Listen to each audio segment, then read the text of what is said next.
para todos. Gracias por acompañarnos en esta tarde, además prepartido, pero aquí también tenemos unas noticias y ojalá un buen desempeño y un buen resultado de parte de lo que es nuestra actualización de proyecciones económicas desde el Grupo Bancolombia. Recordarles que este es un ejercicio que hacemos trimestralmente y bueno, tenemos un inicio de año bastante convulsionado, revoltoso, donde tratar de discernir entre lo que es ruido, lo que son señales y lo que es, consideramos verdadera tendencia, hace parte del trabajo que tratamos de plasmar en nuestras publicaciones. Recordarles que desde hoy en la tarde encontrarán la publicación más comprensiva, así como toda la batería de proyecciones económicas actualizadas en los cuadros de Excel para el consumo de todos ustedes y pues ayudarlos también a navegar estos tiempos turbulentos. Entonces, entremos en materia. Aquí estaremos hablando a lo largo de la tarde sobre el contexto internacional, donde vemos ciertas tendencias y donde vemos pues retos también para la economía colombiana. Recordarles que además tendremos al final un espacio para que por favor nos formulen preguntas a través del chat para tratar de responderlas en medio del conversatorio, pero pues arrancamos con lo que es este año bastante revoltoso. Llevamos ni siquiera 3 meses del año y bueno, ya se siente un poco el cansancio de estar siguiendo redes, estar siguiendo noticias, pero pensemos en cuáles son las tendencias. Así que arranquemos y no perdamos de vista estas 4 tendencias. Arranquemos por lo que tiene que ver con la consolidación económica. Llevamos diciendo de tiempo atrás que el 2024 y 2025 serían los años de recuperación económica y consolidación económica a nivel mundial. Sabemos que los desbarajustes macroeconómicos a nivel mundial tomaría más tiempo poder, digamos, encuadernar nuevamente las economías, pero realmente estamos pues encaminados a lograrlo de una manera bastante consistente, tanto en el ambiente internacional y local. No obstante, sabemos que hay todo el ruido relacionado con la guerra comercial, al cual abordaremos, por supuesto. Pero finalmente aquí lo que estamos viendo es variables macroeconómicas que se vuelven a encaminar hacia su meta. Todavía falta camino, pero van por ese camino. Entonces, la primera tendencia para empezar acá hay una inercia propia del ciclo económico que nos va a llevar a un resultado pues, más favorable en este 2025 para la economía colombiana. Por supuesto, hay retos. La segunda gran tendencia que queremos que no pierdan de vista este año es esto que estamos hablando de la fragmentación comercial, pero decir que esto es una tendencia que no es de este 2025 ni de los aranceles Trump 2.0. Esto viene ya, digamos, enmarcándose en lo que es la reconfiguración del comercio internacional. COVID dejó unas grandes lecciones respecto a donde existen dependencias de las cadenas logísticas globales, pues de pronto tenía que haber una reconfiguración, un reordenamiento. Hablábamos del nearshoring, del friendshoring. Eso no se ha acabado, pero sí tenemos unos retos ahora de cara a una guerra comercial. Pero la fragmentación comercial lo vienen estudiando los analistas internacionales y finalmente llevaría pues a una desglobalización. No por nada desde Trump en el 2018 se habla pues de esta guerra arancelaria. No es nuevo, pero sí es algo que cobra particular relevancia, creemos, para los siguientes años con unas políticas muy tangibles que se estarían implementando. Entonces no perdamos de vista que la fragmentación comercial es algo que ya viene ocurriendo, se viene dando y que detrás de esos desafíos hay grandes oportunidades si se aprovechan en los tiempos que son y con los socios comerciales que de pronto hay que tener una diversificación de productos, socios comerciales para poder enfrentar esa fragmentación que viene en camino. La tercera tendencia que queremos rescatar en medio de este análisis tiene que ver con lo que llamamos la trampa de endeudamiento.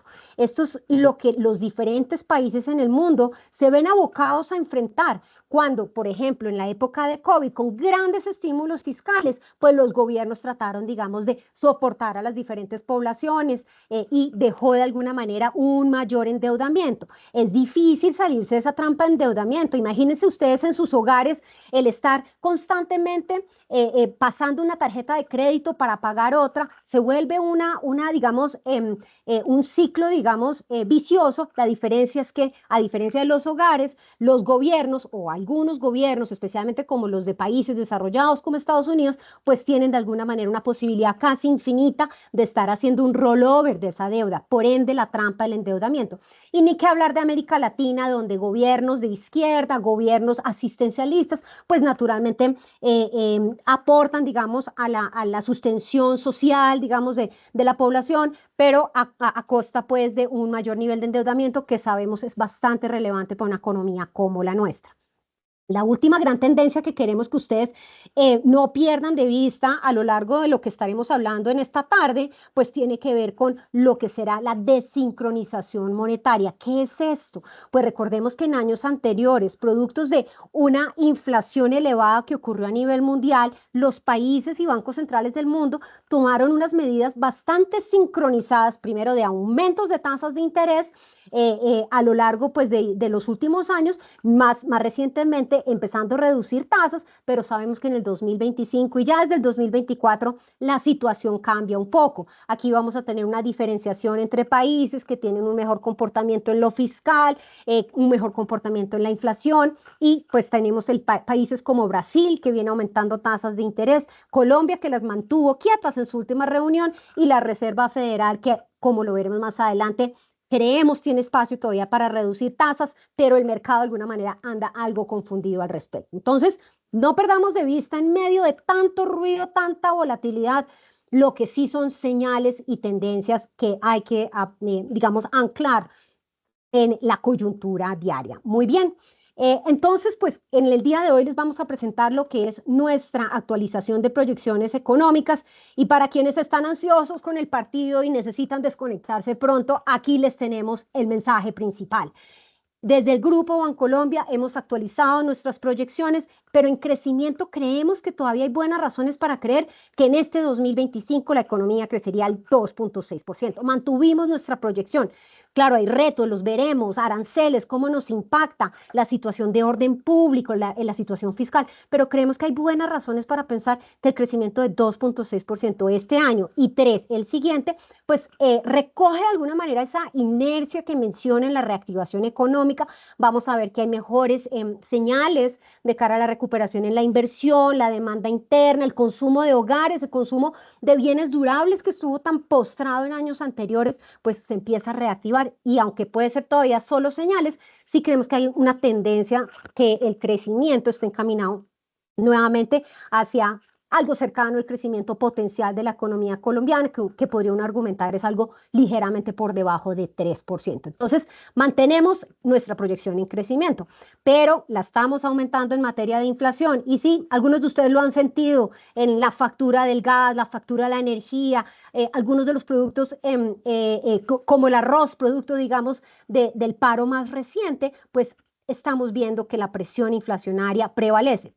Prevalece por algunos de estos efectos coyunturales, ahora lo miraremos en mayor detalle, pero en particular aquí estamos incorporando lo que es un mayor salario mínimo que se pactó a inicios de este año, que no teníamos contemplado en nuestra visión anterior, tampoco la tenía en mente el Banco de la República. El Banco de la República también aumentó su más reciente pronóstico de inflación, nosotros lo estamos aumentando del 4 al 4.4% para este 2025, lo que indica que el Banco de la República fallaría su compromiso de alcanzar la meta de un rango entre el 2 y el 4% por quinto año consecutivo. Un gran reto para los bancos centrales, pero las apuestas están sobre que la inflación sí va encaminada hacia su meta. El resultado de eso es que los bancos centrales en el mundo y acá localmente están tomando mucha más cautela, oyendo ese ruido internacional, viendo las señales desde los diferentes datos macroeconómicos para ver cómo es que las tasas de interés van a, ojalá, continuar bajando para continuar dinamizando la actividad económica, pero sin desatender esto que ya les estamos diciendo de inflación presionada al alza. Dicho lo anterior, hemos aumentado nuestro pronóstico de cierre de la tasa repo, esta es la tasa de política monetaria con la que el Banco de la República se juega la liquidez del sistema y las señales, digamos, para el mercado de un nivel anterior de 6.5% a 7.5%. Incluso el mercado hoy día descuenta una tasa por encima de eso. Entonces, sí hemos tenido un cambio de perspectiva bastante significativo en materia de política monetaria, tanto acá como internacionalmente. Hablemos ahora de los déficits gemelos. Déficit fiscal. Sabemos que el año pasado cerró con un 6.7% como porcentaje del PIB, algo pues sin precedentes en tiempos recientes, cuando el año anterior había cerrado el 4.3%. Es una presión importante que se suma a lo que ya conocemos y miraremos en mayor detalle ahora, pero que nos deja con un escenario que no creemos podrán cumplir lo que se establece en el marco fiscal de mediano plazo de un déficit para este 2025 del 5.1% del PIB, y desde el Grupo Bancolombia hemos actualizado al alza ese pronóstico hacia 5.9%. En esta sí, ojalá nos equivoquemos. No en el resultado del partido que anticipo será 1-0 a favor de Colombia hoy en la tarde, pero ojalá nos equivoquemos en este déficit fiscal del 5.9% para este año y con retos hacia adelante. Así que el tema fiscal en ojos de todos. Y por último, pues el escenario, digamos, global nos deja pues una cuenta corriente que corrige ligeramente, hay mayor dinamismo, hay mayor entrada de importaciones, las exportaciones algo postradas, y ni qué hablar si la guerra comercial efectivamente llega también a nuestras orillas. Así que ahí lo tienen, el resumen de nuestra actualización de proyecciones para Colombia, retos sin duda, pero una visión más constructiva de cara a esa tendencia de crecimiento hacia el potencial de nuestro país.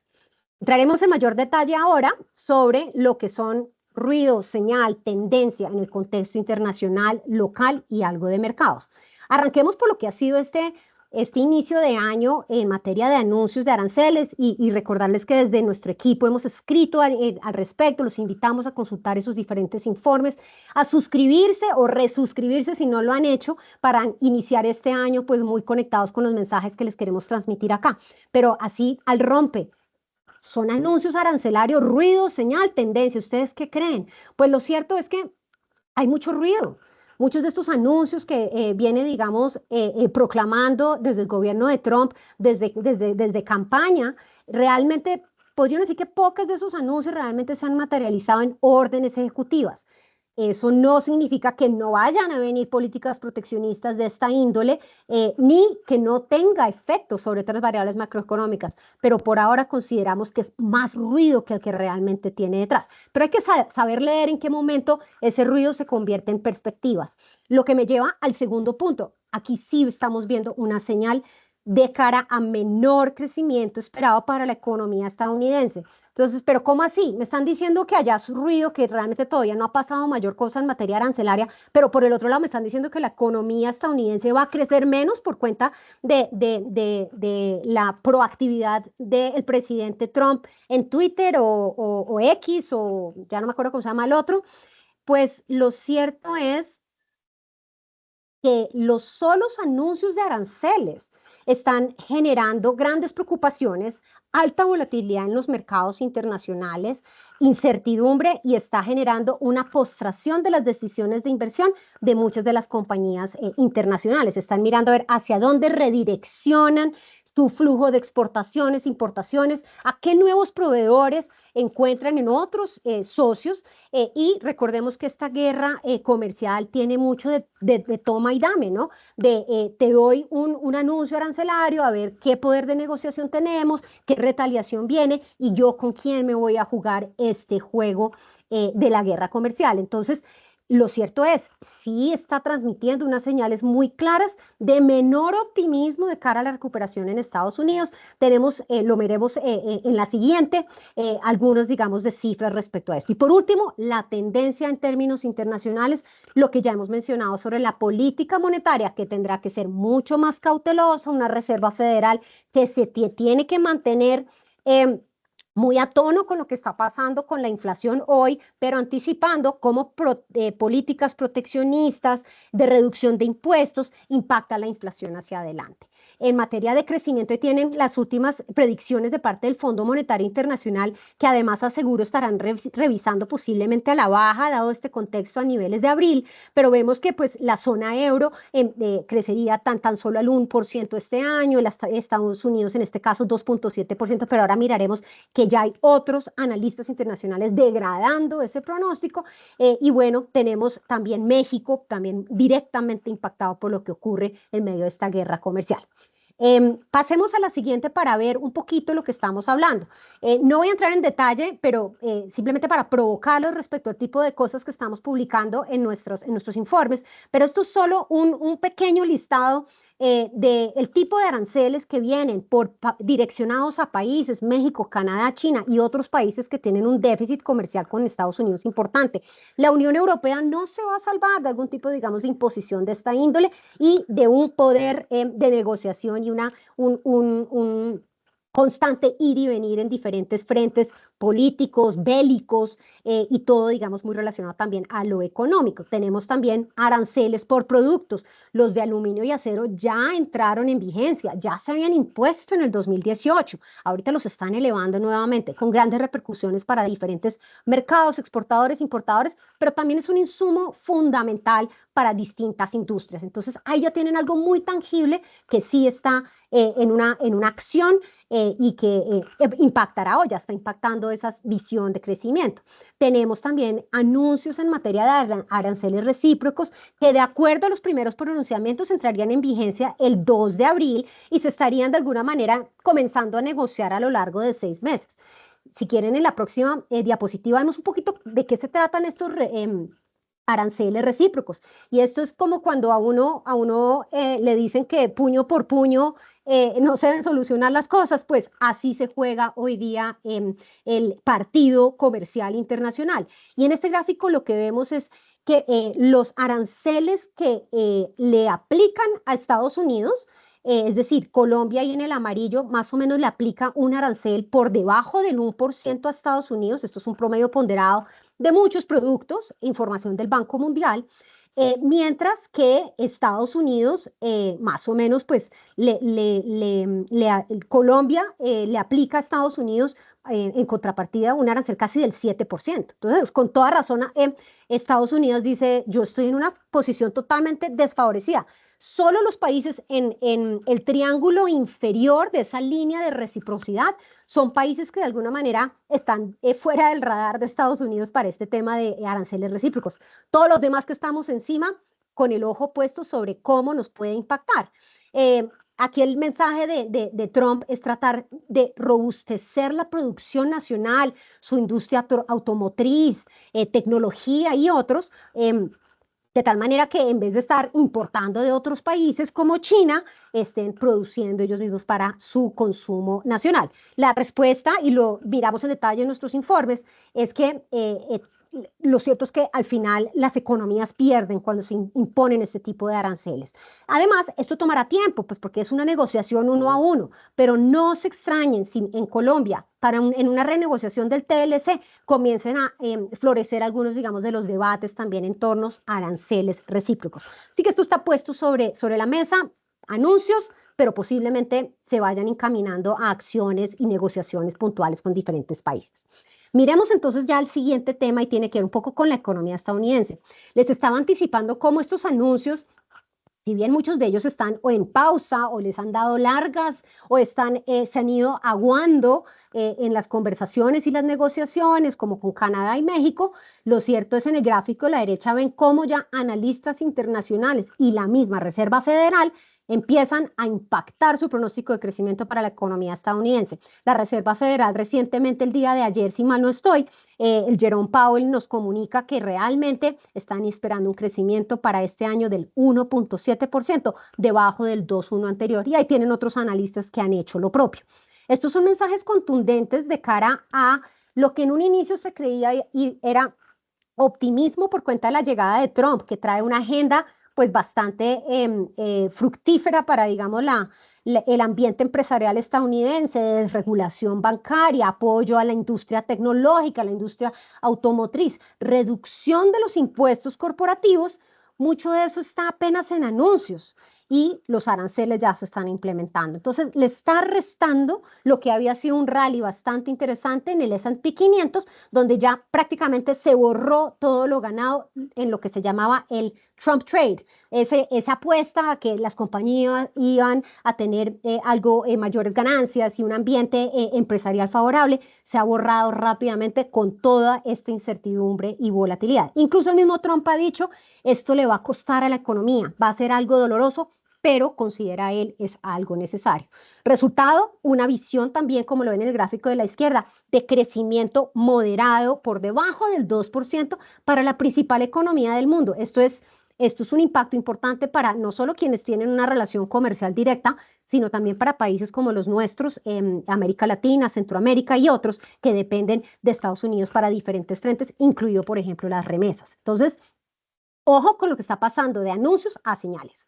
Siguiente diapositiva, vemos un poquito lo que ha pasado con la inflación. La Reserva Federal el día de ayer mantuvo su tasa en el nivel actual y dio señales que estará mirando muy en detalle lo que ocurre con la inflación ahora, que pues parece, digamos, algo controlada, pero sabemos cualquier cosa puede pasar, pero que está con el ojo puesto sobre la inflación y las expectativas de inflación futura, producto de cómo se desenvuelven todas estas políticas arancelarias. Entonces, la Reserva Federal, que me lleva a las siguientes gráficas, el día de ayer pues nos anuncian o le dan a entender al mercado que sí hay espacio para recortes de tasas, pero de pronto no serán tantas como las que se anticipaban el año anterior. Pero por lo menos estamos nuevamente en la discusión de que habrán recortes, que habrá, digamos, una paulatina tránsito hacia los niveles, digamos, prepandemia, todavía más elevados, tasas de interés todavía más altas por más tiempo, pero que sí se podrían generar dos recortes de 25 puntos básicos en este 2025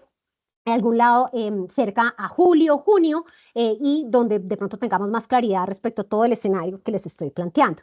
De todas maneras, ojo, están aumentando el pronóstico de probabilidad de recesión de acuerdo a los analistas internacionales. Algunos ya hablan hasta de un 50% de probabilidad de recesión en Estados Unidos este año, no el siguiente, este año. Entonces, esto para decirles que hay unas señales que apuntan a que Estados Unidos se vería impactado más rápidamente por cuenta, digamos, de todo lo que hemos mencionado. Muy bien. Y hablaba un poco de cómo la desincronización monetaria comienza a tomar más fuerza. Tenemos la Reserva Federal que, repito, se mantuvo quieto en sus tasas, que irá lentamente, y el Banco Central Europeo que hasta el momento, pues, buscando reactivar el dinamismo de su economía y en su región, pues todavía le apunta a continuar recortando, pero sabemos que eso este año será un poco diferente. En la siguiente mostramos también lo que son las tasas de interés esperadas en la franja gris para los países de la región, donde aquí también volvemos al punto de la desincronización monetaria.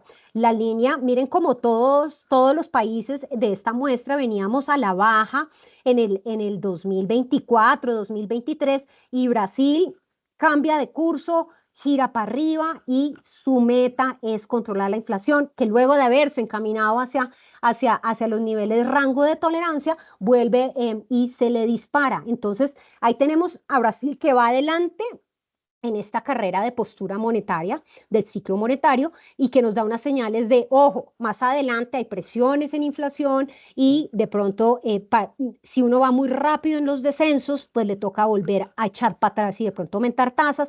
Y sabemos que el Banco de la República ha tenido una postura muy cautelosa, muy prudente, preferible parar hoy para acelerar mañana, que es un poco lo que nos han transmitido, pero también irá más lentamente como les pudimos adelantar.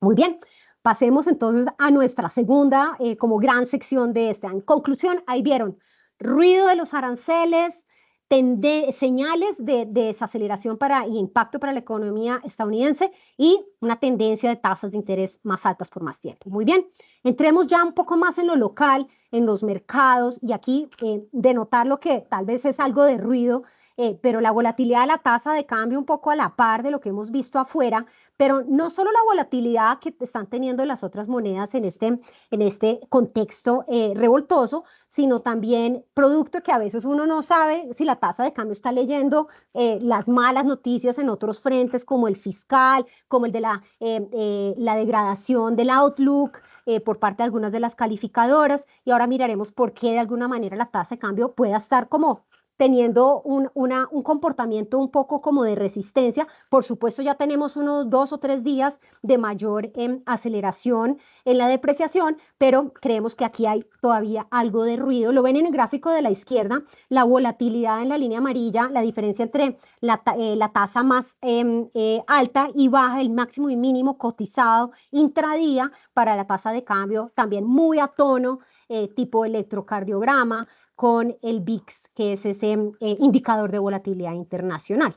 Pero aquí hay una señal también que ya las venimos mencionando en el impacto internacional y local, y es que la inflación y las tasas de interés empiezan a reflejar algo de resistencia. Ya no será esa senda bajista más clara que tal vez tuvimos en el 24, y el 2025 nos arroja señales de espera y cautela. Y por último, en estas secciones hablaremos de lo que sí definitivamente es una tendencia, y es un déficit fiscal elevado que se hace cada vez más complejo de anclar nuevamente hacia la meta de la regla fiscal, hacia la ancla del déficit primario, y que nos está dejando niveles de endeudamiento elevados y sostenidos. Entonces, entremos en materia.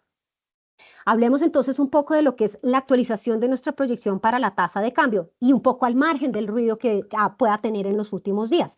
Lo cierto es que a pesar, digamos, de todas estas fuentes de incertidumbre global y, repito, a veces el ruido local también, pues la dinámica del peso finalmente ha sido de convergencia hacia los niveles de las monedas pares. Miren como el gráfico de la izquierda, la línea negra denota una canasta de monedas similares a la de Colombia, calificación crediticia parecida, otras monedas de la región, y tuvimos un desacoplamiento muy importante en lo que fue principalmente, pues buena parte del 2024, donde pues la tasa de cambio colombiana tenía todavía una distancia, la amarilla de la negra, y esto se ha venido acotando. Cada vez más nuestra tasa de cambio responde, salvo tal vez los últimos días, a los movimientos un poco externos, aunque seguimos creyendo que va a prevalecer el impacto de los movimientos de afuera, del VIX, de todo, digamos, del DXY y todo lo que estamos hablando para la moneda local, que tal vez lo que son estos eventos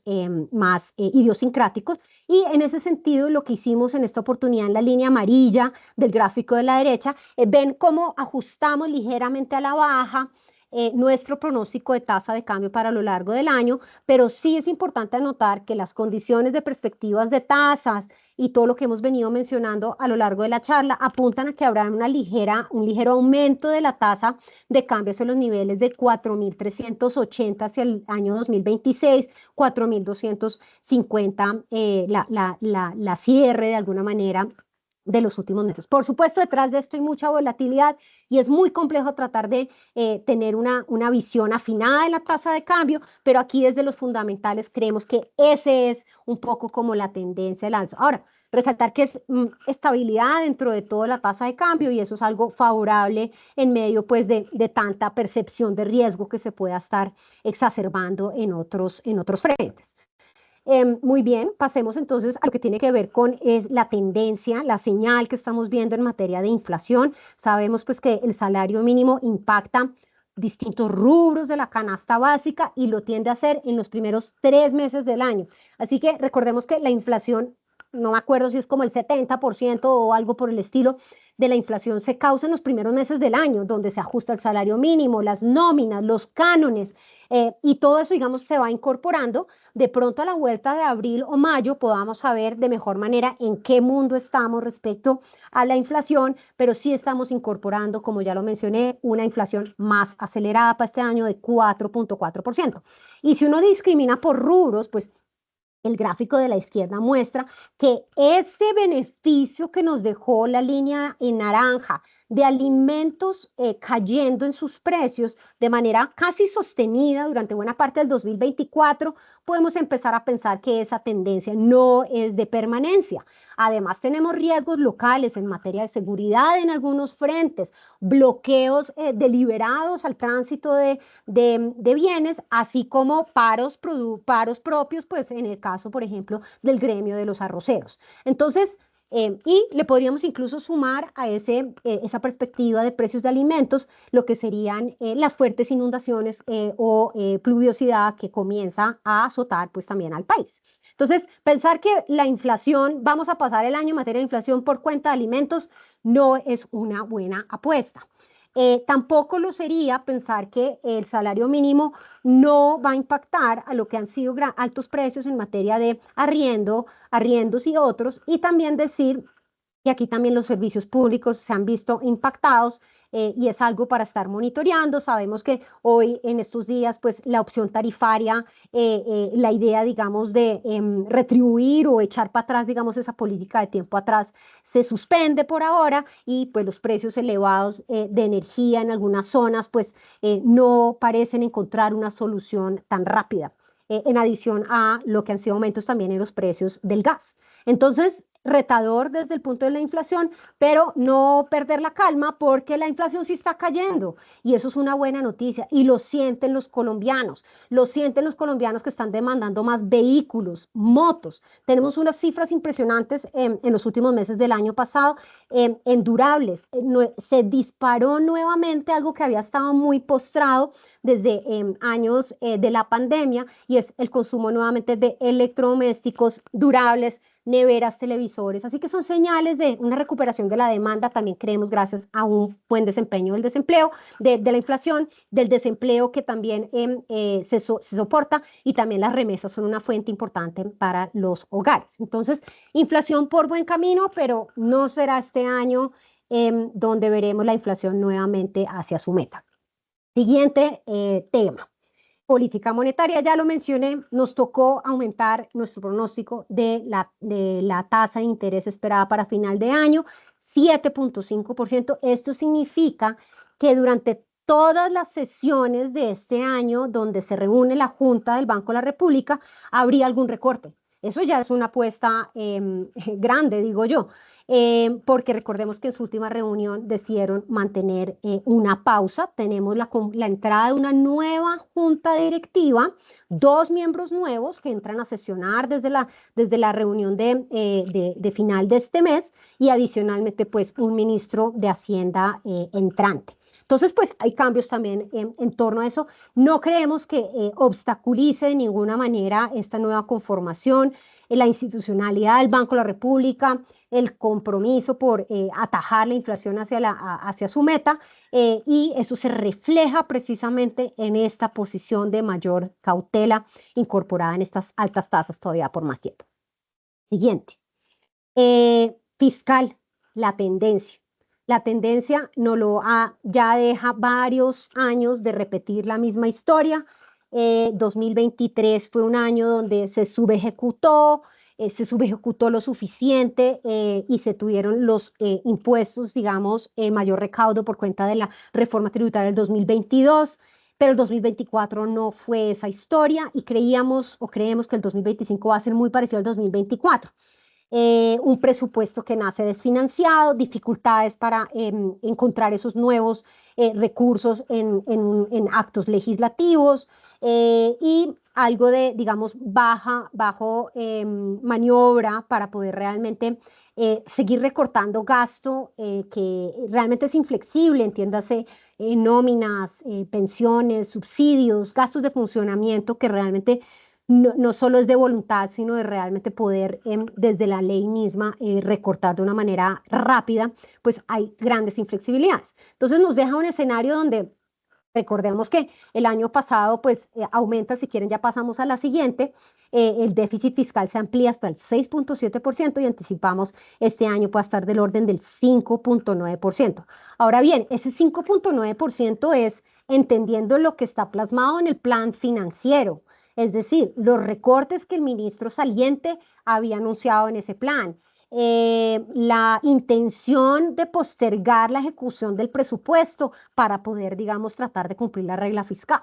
Y pues todavía falta ver cómo un ministro nuevo, tal vez con un mandato de mayor gasto, no lo sé, no lo sabemos en este punto, pero podría ser de esa manera, pues habría, digamos, aún más presión sobre estos números y yo creo que es algo para considerar. Sabemos que el recaudo, que tuvo tantas dificultades en el 2024, porque mucho de ello se anticipó en el 2023, recaudo principalmente por parte de renta de empresas, No necesariamente se vaya a repetir esa historia en el 2025. Sabemos además que la economía está creciendo, como ya lo veremos, que ya hay mayor demanda, por ahí debería haber algo, digamos, de normalización del recaudo, pero desafortunadamente las metas que se ponen son más ambiciosas, los ingresos adicionales esperados por cuentas de eficiencias de la DIAN y otros, pues no se cumplen y no corrigen eso en el plan financiero, razón por la cual aquí estamos impactando nuestra visión para la sostenibilidad fiscal. Y ni qué decir de los niveles de endeudamiento que a buena hora había corregido en el 2023 a niveles de 56% de deuda pública como porcentaje del PIB, pero que rápidamente asciende por encima de los 60%. Grandes retos, se requiere claridad estructural y realmente a veces el margen de maniobra, independientemente de la voluntad, pues es también limitado. Vamos a ver qué nos trae este nuevo pues, ministerio, ¿no? Y el resultado, pues, en mercado de test ha sido una desvalorización, especialmente en los últimos días, por cuenta, pues, de los mensajes no tan claros en el frente fiscal. Recordemos que una calificadora recientemente también degradó a Colombia en su outlook a negativo y no sería de sorprenderse si a la vuelta de algunos meses, mitad de año, donde las calificadoras vuelven y se sientan a estudiar a Colombia, ven estas cifras, este análisis, hacen las cuentas de ingresos, gastos, de pronto terminen bajando nuevamente la calificación de la deuda colombiana. De todas maneras, es importante anotar una resiliencia importante que está teniendo el mercado, o lo ha tenido hasta el momento, tanto el mercado de tasa de cambio como el de deuda pública, porque hemos tenido una gran entrada de interés de parte de agentes del offshore, agentes extranjeros. Lo ven en el gráfico de la izquierda, como de alguna manera en la línea negra, pues hay unas compras por parte de tanto AFPs y otros actores y también de fondos de capital extranjero en lo que son estas líneas grises. Eh, en el ambiente internacional, de mesas de dinero, de diferentes actores internacionales y en conversaciones que hemos tenido con ellos, pues hay un interés por entrar en Colombia, hay un interés genuino y hay documentos que apuntan hacia eso, en que a nivel del 2026 podría haber un cambio pues de gobierno, de mando y que le están apostando a ese momento. Decir además que Colombia no está sola en lo que se llamaría ese trade electoral, esa apuesta electoral, porque también Chile, que tendrá elecciones en noviembre, está ahí muy posicionado también con ese interés externo e incluso se están adelantando a lo que podría ser la salida de Lula en Brasil. Entonces, con todo y esto, pues hemos notado un mercado que resiste de alguna manera esos malos fundamentales y que más bien se plantea es como un interés por entrar a Colombia y un interés por entrar a Colombia rápido, temprano. Que de alguna manera cuando se desvaloriza Colombia hay nuevamente una entrada y volvemos a ver un soporte en esos niveles pues o de tasa de cambio o de los TES. El gráfico a la derecha muestra precisamente que a pesar de los retos fiscales, pues hay un amplio posicionamiento preelectoral de los extranjeros. El gráfico muestra cómo podría interpretarse como que si el año anterior hay una desvalorización, hay una toma de posición por parte de los extranjeros en ese tipo de títulos y por ende se ve de alguna manera en unas mayores compras, ventas netas, que es esa relación positiva entre las desvalorizaciones del año anterior y un buen momento de entrada a este tipo de títulos, como las compras que se efectúan en el año siguiente. Y ahí ven al 2025 Colombia pues realmente generando una buena entrada de parte de esas compras netas hacia títulos de deuda pública. Bien. Ahora entremos entonces en la etapa final, aquí sí, para que se lleven todo el optimismo en la tarde. La economía colombiana está mostrando realmente una recuperación más consistente en sus diferentes sectores, jalonado todavía señales, ligeramente también con una recuperación en la inversión, eso es una buena noticia. Difícil saber si eso va a ser tan sostenido, pero lo señalamos como pues, un signo positivo, una demanda interna que se reactiva y una tendencia de más largo plazo, pues, de crecimiento que comienza a tomar tracción. Pasemos entonces en materia. Y volviendo a lo que aquí consideremos es algo de ruido y ese ruido internacional, pues vemos en el gráfico de la izquierda cómo han sido los flujos de capitales a los países emergentes. En la línea cortica naranja, ahí se indica cómo han sido, digamos, las salidas netas de flujos de dinero, de recursos en los países emergentes como nuestro en este inicio del año. ¿Producto de qué? Pues de alta volatilidad, de la incertidumbre, que si las tasas de interés internacionales van a estar más altas, pues hay menor apetito al riesgo y pues de alguna manera se están yendo a activos más seguros como son los bonos del Tesoro americano, por ejemplo. Entonces, pues realmente ahí estamos viendo una salida de alguna manera de recursos, pero por otra parte, en Colombia, la percepción de riesgo país pues no ha tenido un comportamiento eh, muy distinto al de los países que fluctúan en estas métricas, razón por la cual pues creemos que la percepción de riesgo país está algo matizado en medio de los retos que ya hemos mencionado, producto de lo que les digo, se está como poniendo sobre la balanza esa mirada del frente fiscal frente a la perspectiva futura de en un año preelectoral y de cambios, con una actividad económica pues más conducente a buenos negocios. Entonces, realmente pues la percepción de riesgo, algo digamos matizado el impacto, pero ojo porque eso también nos puede cambiar, ese ruido cambia también en la otra dirección fácilmente.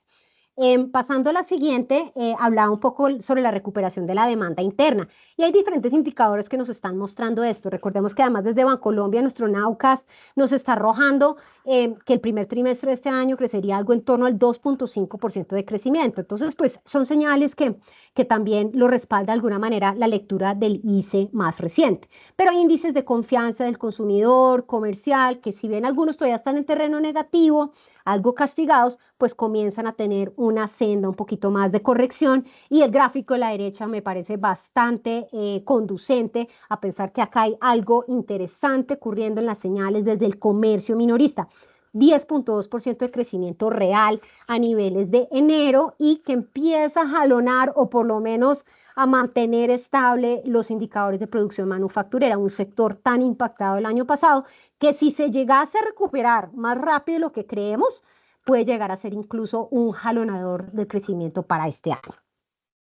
En la siguiente vemos un poco lo que es precisamente la descomposición esperada desde nuestra publicación y nuestra actualización de proyecciones de la actividad económica. Recordemos que el año pasado los verdaderos triunfadores del crecimiento en nuestro país que llevaron a que la economía creciera 1,7% en total fue el sector del agro con 8,1% y el sector del entretenimiento y recreación con igual variación. Pero sabemos que es muy difícil mantener ese primer lugar de manera consistente, entonces ya tenemos un sector de entretenimiento que seguirá aportando, por supuesto, apuestas online como las que me imagino muchos hacen antes de un partido como el de esta tarde, pero que de alguna manera difícil ver que pueda seguir creciendo a ese ritmo si anticipamos un crecimiento del sector del entretenimiento del orden del 4,5% este año. Pero la buena noticia, que es el otro que queremos señalar en este gráfico, es el sector del CITAC, el sector del comercio, transporte y otros sectores jalonadores de la actividad económica. Y ahí ya empezamos a ver en la cifra, la barra amarilla, un crecimiento estimado este año del 4%. Entonces son sectores que además engranan con el empleo, engranan con otros sectores líderes, con la industria y movilizan también pues la demanda que repito, estamos viendo por buen camino. Demanda que además también está soportada sobre una recomposición y recuperación de la actividad del crédito.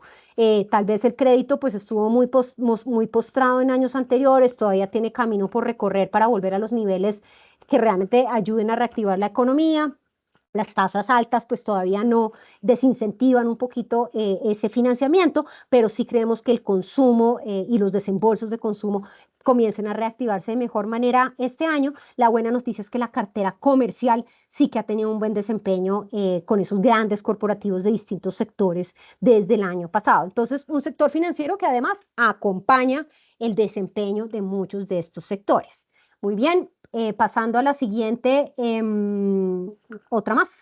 Creo que esta es con la que termino y es hacer una reflexión un poquito sobre lo que hemos venido martillando desde el equipo con los bajos niveles de inversión. Tenemos unas buenas noticias relativas en términos de lo que sería el comportamiento de la inversión y su aporte a la economía. El crecimiento económico este año crecería 5,7% la inversión, cerró el año pasado con un 3%, muy jalonado por lo que está ocurriendo en los diferentes territorios, alcaldías y proyectos específicos de grandes ciudades en materia de infraestructura, pero que creemos seguirá teniendo un desarrollo sostenido en este 2025. Ya hay algo más de demanda de maquinaria y equipo, una tasa de cambio estable ayuda a que se importe también y se definan esas decisiones de inversión, y eso creemos, aunque son todavía señales un poco tímidas desde la inversión, ayuda un poquito a recomponer y soportar esta visión que tenemos de crecimiento estimado, repito, de 2,6% para este 2025, cifra que mantenemos con la apuesta sobre el consumo interno y en menor medida el aporte que pueda traer la inversión.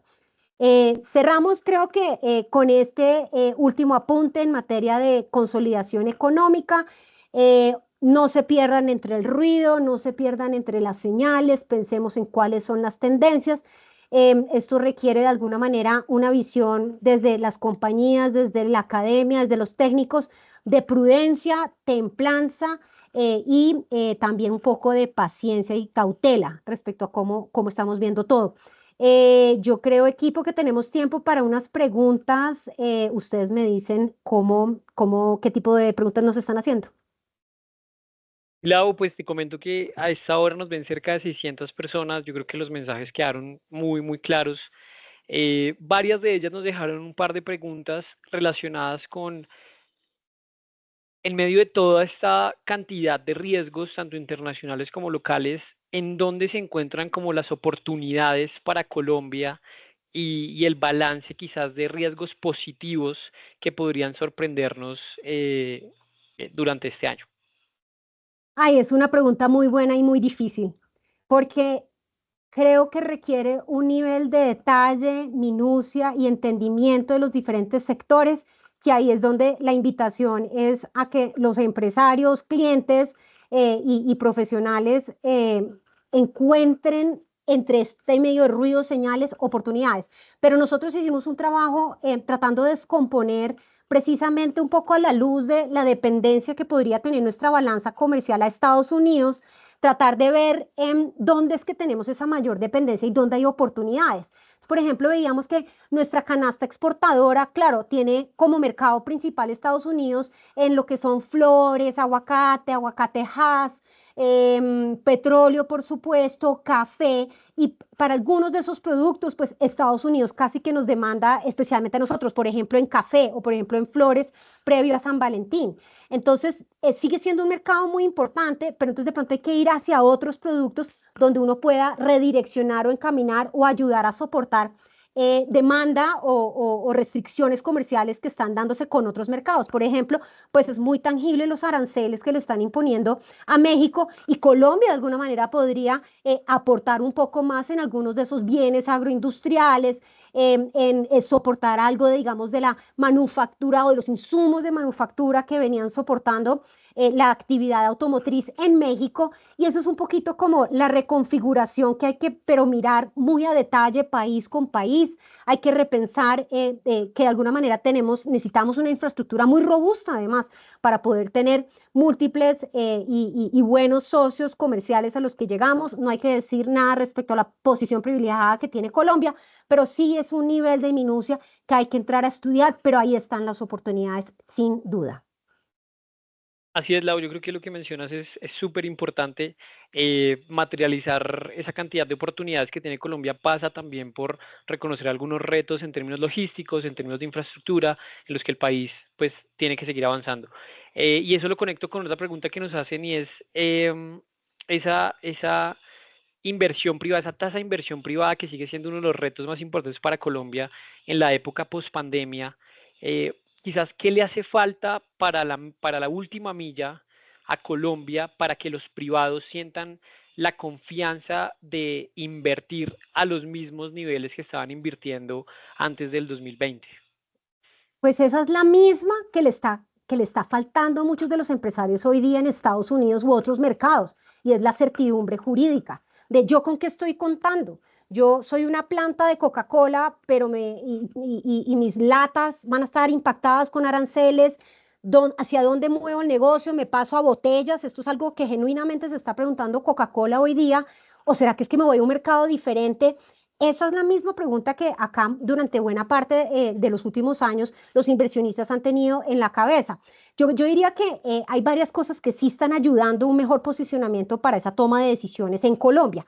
Lo primero es decir las condiciones macroeconómicas. Aquí lo mostramos, la economía ya empieza a levantar cabeza, ya hay números tangibles, hay demanda, la inflación ha caído, las tasas de interés van también descendiendo lentamente. Y eso es una buena noticia a la hora de tomar esas decisiones. Hace un año, cuando hablábamos con clientes en diferentes zonas del país, presentábamos pues un escenario bastante más deficitario y no había preguntas como las que nos hacen hoy día y es ¿cuándo entro? ¿Cuándo invierto? Tengo una planta a la cual quiero robustecer, estoy con una importación de maquinaria, ¿lo hago ya o espero al 2026?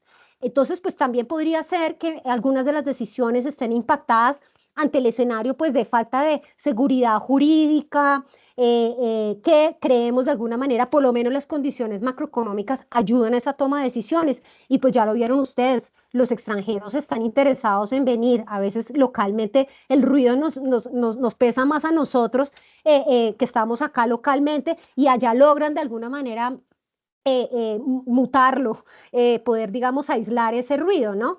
En la nota que estamos publicando el día de hoy les estoy dando una última recomendación final para ayudar a navegar todos estos temas de señales, tendencias, ruido, y es, como mamá, cuando mis hijos eran pequeños, existían unas máquinas de ruido blanco que uno las pone y suena o estática o un bosque tropical muy sereno y llovizna, pues a veces creo que necesitamos máquinas de esas para poder tomar esas decisiones que tú estás mencionando de invertir ya de cara a la recuperación, que es muy tangible. Súper, Lau. Y la última pregunta que nos hacen tiene que ver un poco con que este es un año preelectoral, ¿no? Y yo creo que una parte importante, un factor muy relevante en la primera parte del año, quizás enero, sobre todo, que motivó esa valorización tan fuerte de algunos activos colombianos, los CES, la tasa de cambio estuvo, digamos, soportada en unos niveles bastante bajos para otro tipo de fundamentales que teníamos que sugerían unos niveles más altos. Y lo cierto es que seguramente uno de los factores que soportaron eso fueron justamente pues esa expectativa que tienen los offshore del cambio electoral, quizás un gobierno un poco más ortodoxo en su manejo económico. Frente a esto, ¿qué oportunidades o qué tipo de factores serán clave para identificar si lo que se viene en los próximos meses va a ser positivo o negativo para el curso de la economía? Aquí siempre hemos tratado de decir que nuestra máquina de ruido blanco, José, y todos los oyentes, es la institucionalidad. Esa es nuestra máquina de ruido blanco. Y esa es la que a nosotros nos permite en Colombia pensar que en medio de tanto ruido, en medio de un año preelectoral muy incierto en este punto respecto a cómo pueda, digamos, culminar y quiénes puedan llegar a esa contienda electoral final, la institucionalidad pisa fuerte.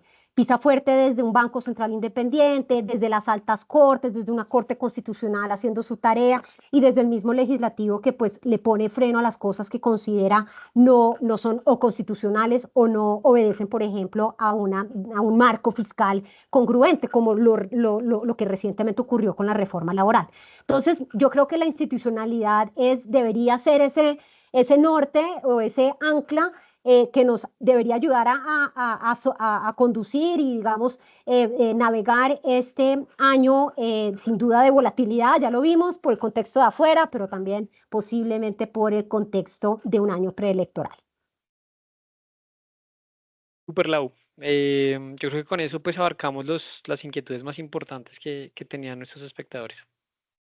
Bueno, pues agradecerles su atención, recordarles que desde el equipo de la Dirección de Investigaciones del Grupo Bancolombia Queremos compartirles esta visión, mantenerlos al tanto y pues reconocer el trabajo que siempre hace nuestro equipo, que además fue galardonado recientemente en los premios de la Bolsa como el centro, digamos, de pensamiento más premiado, con 8 premios en esa versión. Así que aquí para acompañarlos a navegar nuevamente todo este entorno tan convulsionado. Buena tarde para todos.